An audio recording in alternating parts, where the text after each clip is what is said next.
আসসালামু আলাইকুম। Daily delete ব্লগে সবাইকে স্বাগতম। ছেলে মেয়েকে স্কুলে দিয়ে চলে এসেছি। আমার যাওয়ারই রাস্তা এটা, পোস্তগোলা শ্মশানঘাটের রাস্তাটা, এটা আমার যাওয়ারই রাস্তা।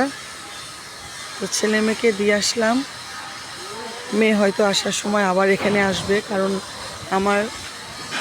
আমার হাজব্যান্ড আমরা দুজনই মানে এই গরু শুধু কোরবানির জন্য না, সব সময়ের জন্য গরুর পাগল।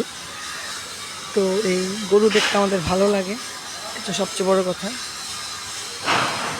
আর কোরবানির গরু বলে কথা। আমি এখন আসলাম, আর ছুটির পরে হয়তো আমার মেয়ে আবার আসবে এখানে। এই গরুটা মাশাআল্লাহ সব দিক থেকে সুন্দর। যারা মাঝারি সাইজের গরু নিতে চান, তো এবার আমার মানে একটু আনন্দ হচ্ছে, আবার বলতে পারেন ওই দোনোমনা আর কি, একটু কষ্টও লাগছে। কারণ এবার আমাদের কোরবানির গরুটা আসছে আমার নানি শাশুড়ির বাড়ি থেকে। আমার মামা শ্বশুরের খামার আছে, সেখানকার গরু আমরা দেখে এসেছিলাম। বেশ কিছুদিন আগে গিয়েছিলাম, পছন্দ করে এসেছি। ওখান থেকে নিয়ে আসবে আল্লাহ বাঁচালে আমার হাজব্যান্ড, আমার ছেলে, আরও অনেকেই আছে শুভাকাঙ্ক্ষী যারা যাবেন আমার হাজব্যান্ডের সাথে। এই গরুটা একটু বড়, মাঝারিও না, মাঝারি থেকে একটু বড়, ভালোই বড়। তো চিটাং থেকে আসছে, যার জন্য আমি গরুর দামও করছি না ঠিক করে। গতবার তো গরুর দাম জিজ্ঞেস করেছিলাম।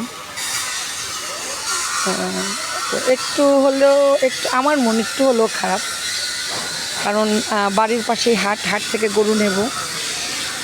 তো যাই হোক, এমন তো সচরাচর হয় না, এই প্রথম। যেহেতু আমার হাজব্যান্ড, আমার ছেলে, এরা সবাই পছন্দ করেছে, আমিও করে এসেছিলাম।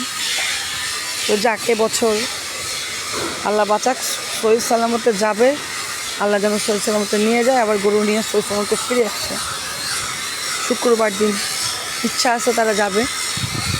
আমি আমার ছেলেকে কখনোই মানে আজ পর্যন্ত একা কোথাও ছাড়িনি। ওর বাবার সাথে তো না, ওর বাবার সাথেও ছাড়িনি। আমি ছাড়া আমার ছেলে মেয়ে কোথাও একা দূরে কোথাও যায় না। তো এবার খুব বায়না করেছে। প্রথমে মানা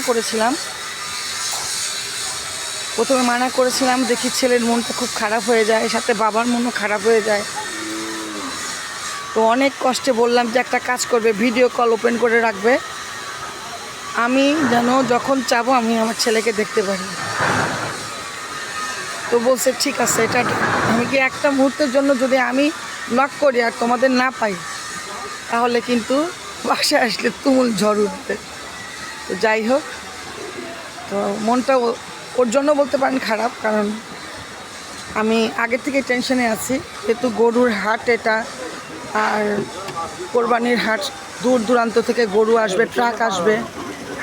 এই ট্রাকগুলো যখন ঢুকবে, আবার আমার ছেলেরা কিন্তু সেই ট্রাকেই আসবে গরু নিয়ে।